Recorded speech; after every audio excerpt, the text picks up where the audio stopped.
Hi, Mystery Recapped here. Today, I'm going to explain a horror sci-fi film called As the Gods Will. Spoilers ahead, watch out, and take care. At the beginning of the movie, 3 students, Shun, Amaya, and Ichika, are shown, as a voice in the background complains to God about his dull and boring life. In the next scene, we see Shun along with his friends in the college classroom, where a doll named Daruma Doll has forced the students to play a game. The game is Daruma-san ga Koronda, where an ugly-looking Daruma doll with only a head is seen on the desk in front of the students. The doll turns around after he sings, and if he finds someone moving, he kills them and turns them into red marbles. Remember, this came out before Squid Game. The remaining students start worrying as they are unaware of the game rules and might end up joining their dead friends. One by one, their numbers starts decreasing. 2 of the boys try to open the door to escape, but find it locked. They are caught moving by the doll and killed immediately. Suddenly, a gamer boy approaches everyone to read the message at the back of the doll. The message says that the game will be over if they press the button. A guy quickly runs to press the button, but the doll turns around and kills him. Suddenly, Shun notices that there's a timer on the back of the doll and realizes that they don't have much time left. Hearing this, several other students run to switch it off, but every single one of them fails. At last, only Shun and the gamer boy remain, as all other students are turned into red marbles, making it impossible for them to reach the doll without slipping. With time running out, the gamer comes up with an idea and tells Shun to use his back to jump over the dead bodies to press the button easily. Shun finally presses the button, thus ending the game. As the survivors are celebrating, the doll declares Shun the only winner and kills the gamer. The movie then cuts to the past when life was boring and normal for Shun.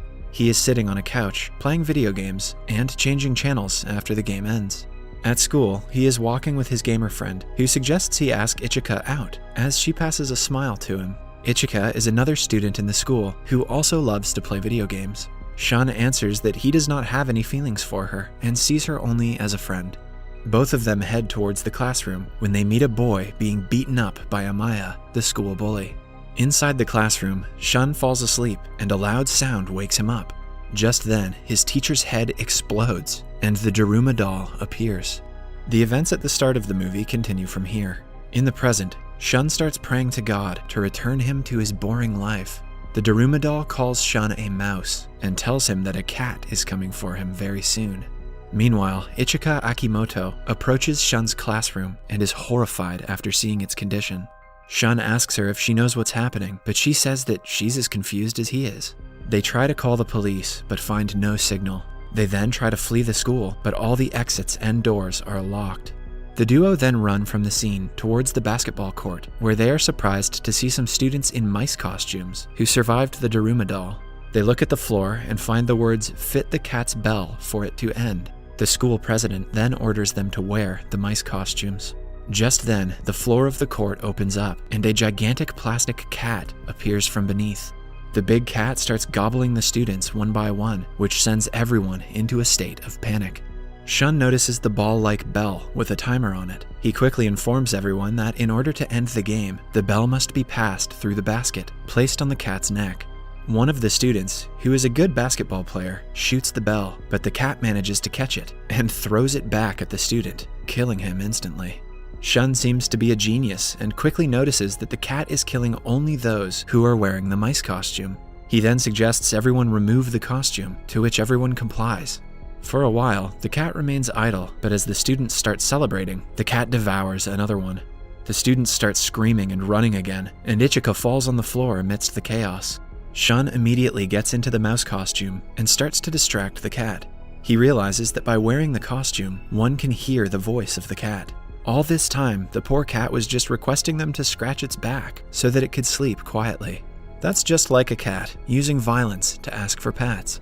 Shun quickly gets on its back and starts scratching it. He then tells the others to join him, and the cat finally falls asleep. Now that the cat is asleep, Shun grabs the bell and proceeds to throw it over the hoop. The other students, however, stop him, as they think only the one who scores the bell will be the winner. Ultimately, they all start quarreling with each other. As they are fighting, the cat wakes up and starts attacking the students again. Shun comes up with a plan once again. He takes Ichika inside and conceals the bell in a regular basketball to deceive the cat. As they throw the ball and are ready to celebrate, the bell bounces on the ring, but suddenly, Amaya arrives in the nick of time and heroically scores the shot, thus ending the game. The cat then declares that only Shun, Ichika, and Amaya can live. Shun asks about the fate of the losers, but before he gets an answer, Amaya kills the remaining students. Amaya then says that only the strongest will survive, which is God's will. Amaya approaches Shun and tells him that both of them are alike, as they have what it takes to survive. Ichika, on the other hand, disagrees and says that Shun is kinder, stronger, and smarter than Amaya. On hearing this, Amaya is infuriated and tries to attack her, but the cat sprays a gas from its mouth and knocks them all out. In the next scene, a news channel is seen reporting about the incidents happening around the schools as a terrorist attack. Another news report shows large cubes hovering above the cities and mentions the defense and the police departments are yet to find any entrance into the cube despite various attempts. The media also reveals that the survivors of the incident are God's children, as they are able to survive such a tough situation. Some media and interviewers, along with the professor from a university, are seen mentioning the incident as the alien invasion of human existence. Next, we see a homeless person repairing a damaged radio just by touching it. Later, Shun wakes up in one of the cubes. Among the other survivors, he finds Takumi, his childhood friend, along with a shy and timid girl, Tiara, and an arrogant but intelligent student, Teoka. Shun is disappointed to be finding himself playing the death game again. He tries to escape, but finds all the doors locked. Teoka then informs him that the only way to escape the room is by winning. He also brags that his intelligence will lead him to victory. Through a screen, they are informed that they have to find the keys to escape. Just then, 4 wooden dolls enter the room. They introduce themselves and the rules of the game. They say that each of the participants will be blindfolded and the dolls will circle them, singing songs. When the song stops, the participant will have to guess which of the 4 floating Kokeshi wooden dolls is behind them within 10 seconds. Failing to guess correctly would result in their death. However, if the Kokeshi dolls lose, one of them will explode, releasing an answer key that will open the doors and allow the survivors to go to the next level. The confident Teoka goes first, and Tiara second. Both of them fail to answer and are ultimately killed. The dolls then approach Takumi next, but Shun insists on going first.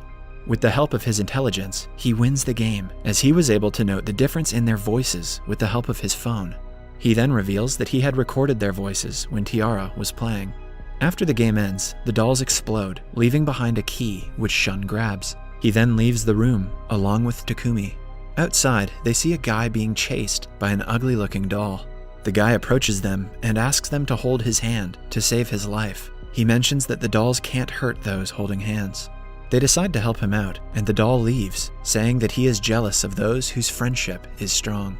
Shun looks at the pendant Takumi is wearing and goes into a flashback. There, Takumi is ready to commit suicide from a rooftop when she notices Shun smashing cups and glasses onto a wall to release his anger.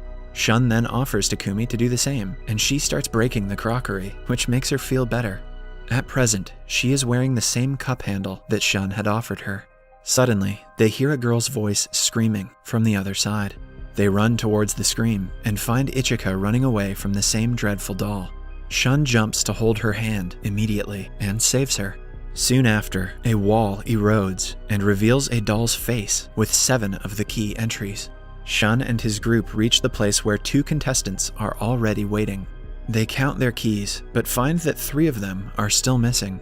Suddenly, Amaya appears at the scene with the remaining keys and kills his companion, as only 7 of them are able to qualify for the next round. When all of the 7 locks are unlocked, the doll face announces them as the winners, and it erodes backward into the wall, making a passage-like structure. Then, a voice directs them to follow the passage by wearing the costumes provided. Here, it is revealed that all the games are telecasted all over the country. Next, the group finds themselves inside a frozen room. A large polar bear enters and introduces himself. He mentions that he hates liars and black-hearted people. In the game, the contestants just have to do one thing: speak the truth. Failing to do so will result in their death. The game begins when he asks everyone about their favorite food. After they reply, the bear suspects someone of lying. The bear gives the participants 2 minutes to present the liar. At first, they defend their answers, but later all point towards the guy who answered parsley. The bear then instantly stomps him to death. Well, that's what happens when your favorite food is parsley. For the second question, the bear asks if they like Shun. All of them who know Shun, including Takumi, answer yes, and the others who don't know him answer no. The bear still believes that one of them is lying to him, and again suggests the remaining participants name the liar. All of the participants answer Takumi as the liar, as Shun and Takumi were out of contact for a long time. Despite Shun's best attempts to save Takumi, she gets killed. Devastated by the loss of his friend, Shun screams that the liar and traitor among them is none other than the white bear himself. It turns out to be true, and the bear sheds his white color and reveals his original color to be black. As all the lies are caught, the game officially ends, and the survivors are taken to the last game. The remaining 5 participants are taken to a temple. After the door opens, 3 wooden dolls welcome them and also congratulate them for making it this far. The 3 of the dolls introduce themselves as Fitness, Intelligence, and Imagination. They reveal the last game name as Kick the Can for it to end. One of the participants will be the demon, and the rest will be the victims. Until the demon places the can on the designated place, the victims will get their time to hide. The demon will then have to find all the victims. He will have to name them after seeing their faces, after which he can imprison them inside the cells. In this way, if he imprisons them all and kicks the can, he will be the winner.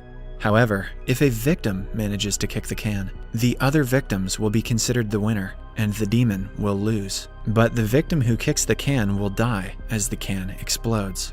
Then, the 5 take turns picking sticks, with the red stick going to the demon. Amaya obtains the red stick. He quickly places the can on the ground and starts searching for the others. 2 of the students are quickly captured. Ichika then sacrifices herself in order to distract Amaya while Shun escapes. After imprisoning Ichika, Amaya screams that he doesn't need to find Shun to win the game. And despite Ichika's advice to hide, Shun comes out wearing an armored suit with which he is hiding his face. Shun then tells Amaya that it is impossible for him to get caught as his face is covered up. Amaya finds this ridiculous, and he quickly takes off Shun's helmet. As Amaya proceeds to kick the can and end the game, he realizes that Shun has attached an iron chain to him. Shun then jumps into the water and starts dragging Amaya with him. As Amaya struggles to pull Shun out of the water, he sees that Shun has removed the armor and is slowly proceeding towards the can. Suddenly, Amaya manages to break free and runs towards the can, but Shun kicks it first before him. They prepare for the explosion, but nothing happens. The game is finally over, and the dolls declare everyone winners, except Amaya. They also reveal that the explosion was just a lie, to make the game even more interesting.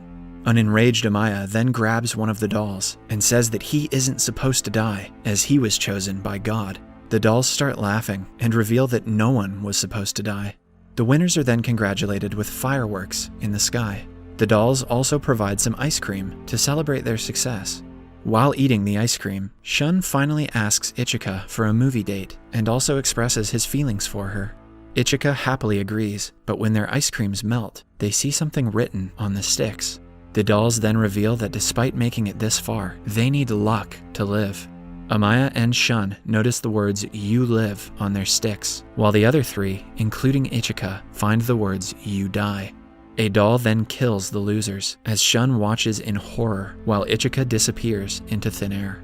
Shun and Amaya finally emerge from the cube, where they are cheered by a large crowd. They are calling them God's children.